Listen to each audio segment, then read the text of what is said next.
E aí, pessoal, beleza? A gente estudou média, moda e mediana, que são as medidas de tendência central. São ferramentas estatísticas para a gente estudar um comportamento de tendência do conjunto, né? A gente tentar traduzir todos os elementos do conjunto por base de um número só. Agora a gente vai falar um pouquinho das medidas de dispersão. As medidas de dispersão falam sobre a variabilidade do conjunto. Bom, as medidas de dispersão, as que eu lembrei de listar aqui, são essas. Amplitude, que é o mesmo conceito que tu usa na ondulatória, pegar o maior valor menos o menor.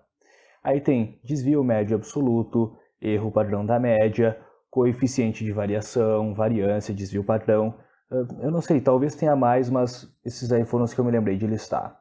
A gente não vai estudar todos eles, a gente vai estudar somente aqui, ó, a variância e o desvio padrão, tá? Por quê? Porque a gente vai estudar isso daí pensando especialmente em vestibular, na verdade pensando em Enem especificamente, tá? São os dois que caem no Enem. Também é o mais comum de ser cobrado, é o mais comum de ser usado, apesar de coeficiente de variação ser um negócio bastante interessante. Ele tem algumas vantagens que os outros não têm, mas deixa quieto.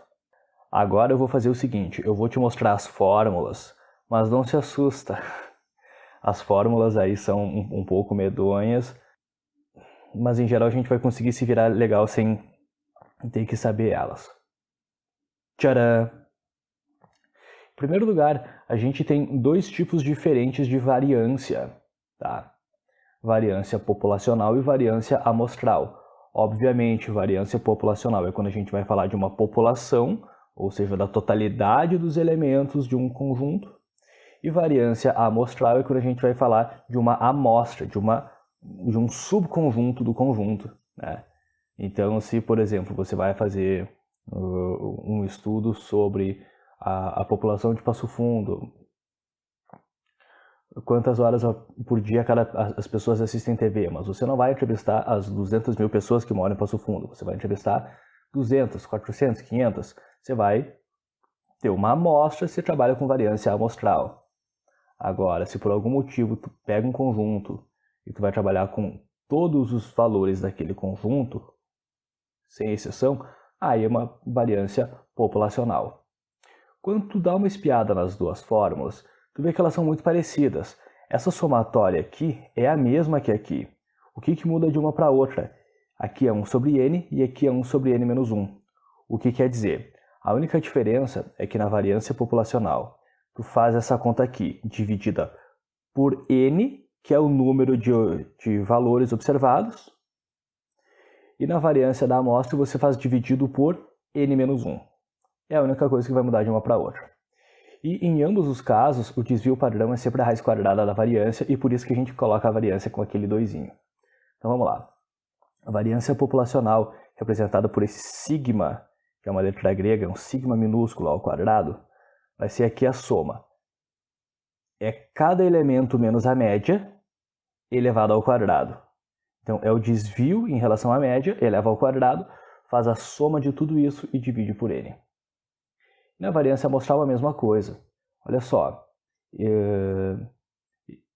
a gente pode pensar isso através de um procedimento que seria esse. Tá? Primeiro calcular a média, depois pegar cada valor menos a média, tá? Pega o primeiro menos a média, segundo menos média, terceiro menos média. Depois pega o resultado dessas subtrações e eleva ao quadrado, soma tudo isso e divide por n ou por n menos 1. Mas assim, esse procedimento que a gente inclusive vê em aulas assim, tipo, vou te ensinar a fazer variância do jeito fácil. O cara vai lá e fala isso. Isso é simplesmente a aplicação da matemática básica que está nessas fórmulas. Tá? Então, da mesma forma que média, lembra, quando a gente foi falar de média aritmética, a gente também viu uma fórmula que era mais complicada do que a ideia que a gente aplicava, né? Porque a aparência da fórmula é mais complicada do que a matemática que ela realmente traduz. A mesma coisa aqui para variância. Bom, antes de eu ir para os cálculos, eu quero aqui primeiro entender o que esses negócios, o que essas grandezas vão simbolizar. Então aqui eu tenho eu tenho uns valores dispersos, digamos que é, por exemplo, a temperatura medida ao longo dos dias de uma semana. Temperatura medida ao meio-dia ao longo dos dias de uma semana. Então, no primeiro dia, segundo, terceiro, quarto, quinto. Então, aqui no eixo horizontal, eu estou marcando os dias da semana. E aqui no eixo vertical, eu estou marcando a temperatura em graus Celsius. Tá? Bom, o que vai acontecer? A gente vai ter uma temperatura média aí, né? Vou dizer que mais ou menos aqui, ó, a gente tem uma temperatura média. Claro, é aquilo, tem valores acima, valores abaixo, isso daí seria a média. O que é o desvio padrão? Tá? O desvio padrão ele vai dar um intervalo. Então, eu vou pegar, por exemplo, aqui, ó, você está vendo a malha quadriculada, né? Vou pegar 3 quadradinhos para cima, vou dizer que esse desvio padrão é de 3 quadradinhos, e 3 para baixo. Então, aqui, a partir da média, tá, eu contei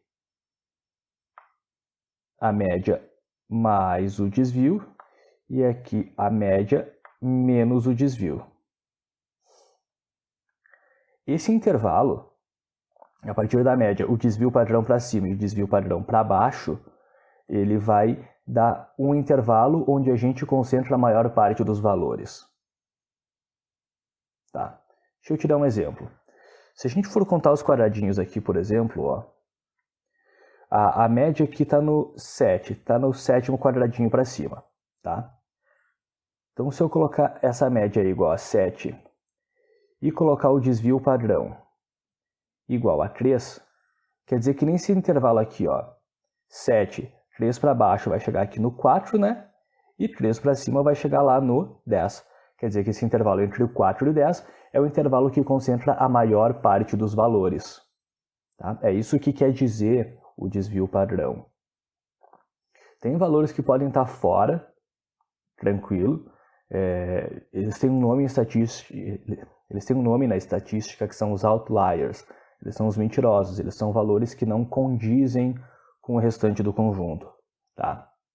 Mas é isso que quer dizer basicamente o desvio padrão. Então, como uma medida de dispersão, quanto maior o desvio, maior esse intervalo, mais varia o nosso conjunto. Quanto menor o desvio, menor esse intervalo, menos variabilidade tem o conjunto. Vamos para o exemplo de cálculo, porque eu sei que é isso que vocês gostam, né? Tá, eu sei que não é isso que vocês gostam. Uma concessionária registra o número de carros vendidos por dia ao longo de uma semana. Calcule o desvio padrão populacional desses valores. Então a gente tem aqui, ó, segunda, terça, quarta, quinta, sexta. A primeira coisa que a gente faz aqui é calcular a média desses valores.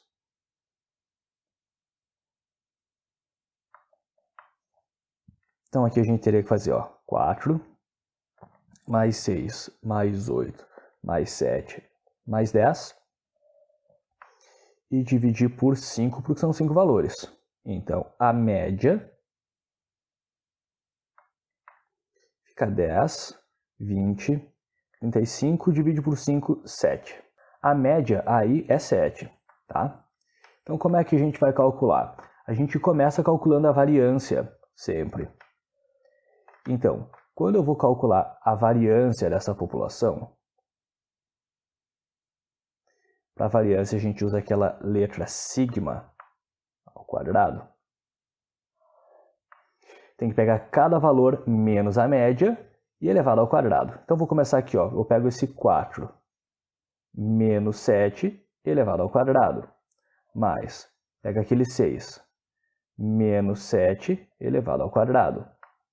Próximo, 8 menos 7 elevado ao quadrado. Mais 7 menos 7 elevado ao quadrado, ainda 10 menos 7 elevado ao quadrado. E isso dividido por 5, porque são 5 valores. Observe, se eu estivesse falando aqui de uma variância de amostra, eu não estaria dividindo por 5, eu dividiria por 4, seria por 5 menos 1. Tá? Bom, o que vai acontecer quando a gente fizer esse cálculo aqui, ó? 4 menos 7. Quando eu fiz esse 4 menos a média, fica menos 3 ao quadrado. O 6 menos 7 fica menos 1 ao quadrado. O 8 menos 7 vai ficar 1 ao quadrado. 7 menos 7, 0 ao quadrado. E 10 menos 7, 3 ao quadrado. O que é interessante que a gente observe? A soma desses desvios aqui é sempre igual a 0. Tá?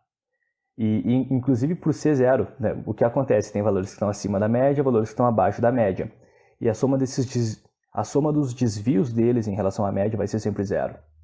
E talvez é daí a ideia de elevar ao quadrado, entende? Porque aí você não vai ter negativos e positivos. Você compensa os negativos com os positivos. Você compensa os negativos e positivos, isso dá 0, né? E aí, vai ser sempre 0, não adianta pra gente analisar nada.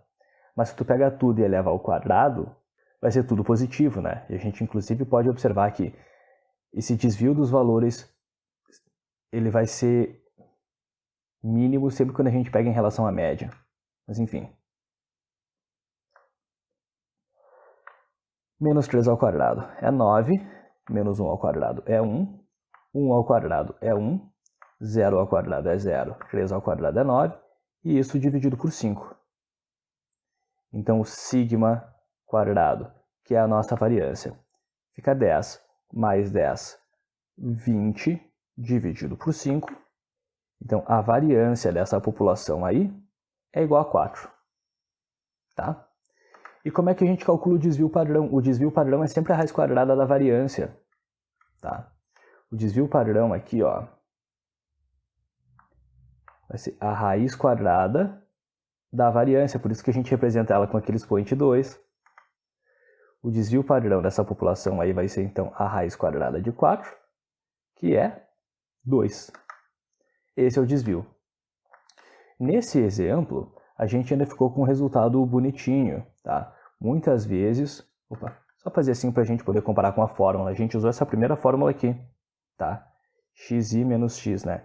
Que é o x1 menos média ao quadrado, porque o x barra é a média, né?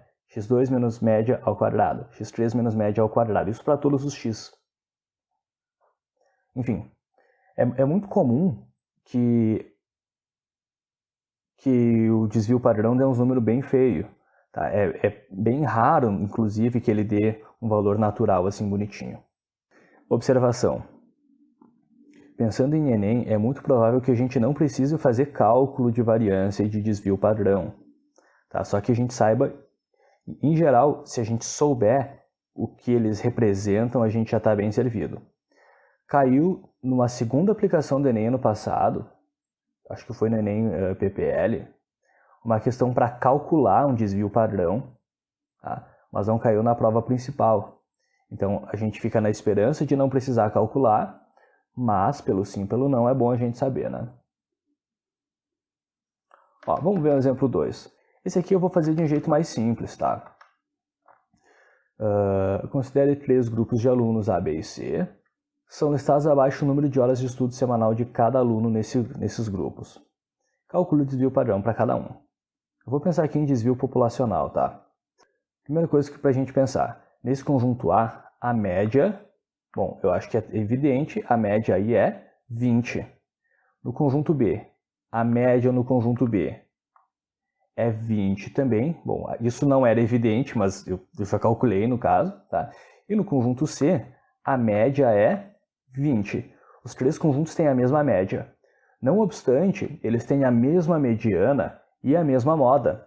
Então, as medidas de tendência central são iguais nesses 3 conjuntos, tá? Vamos ver agora como que a gente consegue avaliar a diferença deles com as medidas de dispersão. Vou calcular ali, ó, o desvio já naquele conjunto A. Primeiro, se eu vou pensar na variância,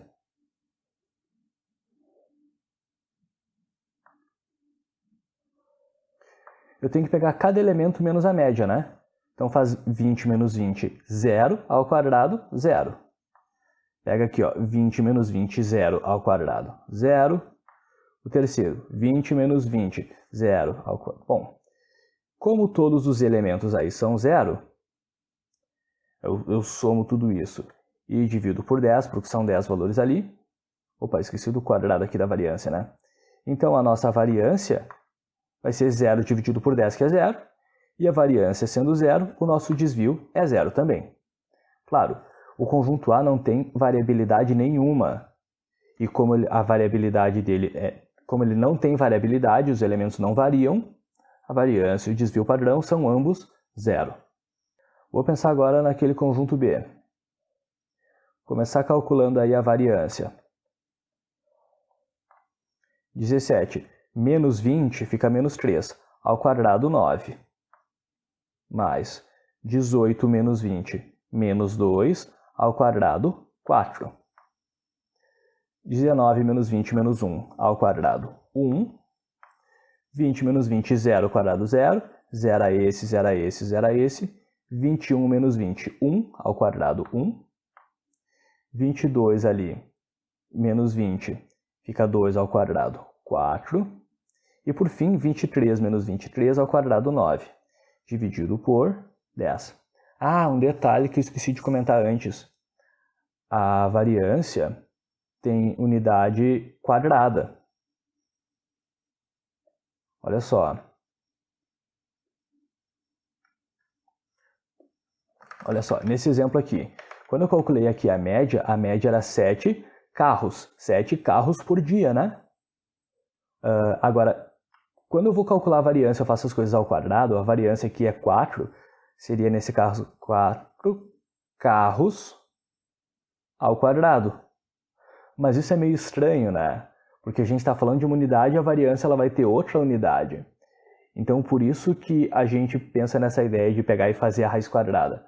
Tipo assim, a gente pegou esses valores, esses desvios e elevou ao quadrado, a gente faz as contas, no fim a gente calcula a raiz quadrada disso para meio que tentar compensar e voltar para a mesma unidade. O desvio padrão aqui, que não está aparecendo, mas é de 4 carros. Tá? A unidade do desvio é a mesma dos valores. Já na variância ela tem a unidade quadrada. Enfim, vou voltar lá para o exemplo 2. Então, nesse exemplo, em que cada valor aqui é a quantidade de horas por semana, né? Então aqui, ó, 20 horas, 20 horas, 20 horas, a variância é de 0 horas ao quadrado e o desvio é de 0 horas. Nesse segundo caso, olha só que interessante. 9 mais 4 mais 1 fica 14, mais 14, 28, dividido por 10, 2,8. É 2,8 horas ao quadrado. Aqui a gente está falando, já que a unidade aqui é horas, a variância é horas ao quadrado. E o nosso desvio vai ser a raiz quadrada de 2,8 horas. Isso aí vai dar mais ou menos 1,6, 1,67. Se a gente for calcular, tá? Aproximadamente 1,67 horas. E por fim, no conjunto C, vou começar calculando a variância. Olha lá. 0 menos 20, 20 ao quadrado, 400. 18 menos 20, menos 2 ao quadrado, 4. 19 menos 20 menos 1 ao quadrado, 1.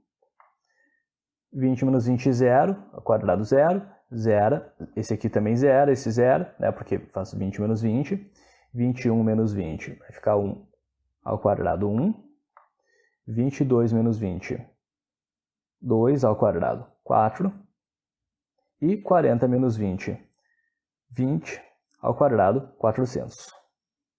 Tudo isso dividido por 10. Isso aqui vai ser 441,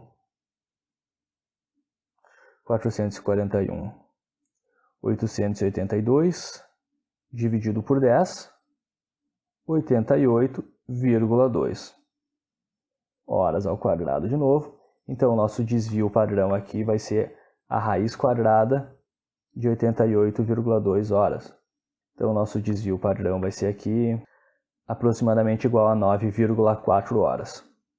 Então, olha que interessante, esses três conjuntos, eles têm mesma média, mesma mediana e mesma moda. As medidas de dispersão, elas fornecem aqui um jeito da gente entender a variabilidade deles, né? Porque esses conjuntos, eles são muito distintos.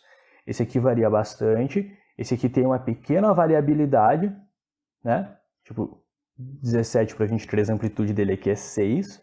E esse aqui não tem variabilidade nenhuma. Mas enfim, medidas de expressão é isso. Junto com essa aula vocês vão receber uma lista de exercícios que não é necessário ser entregue. Não vale nota nem nada. Valeu, pessoal. Boa semana.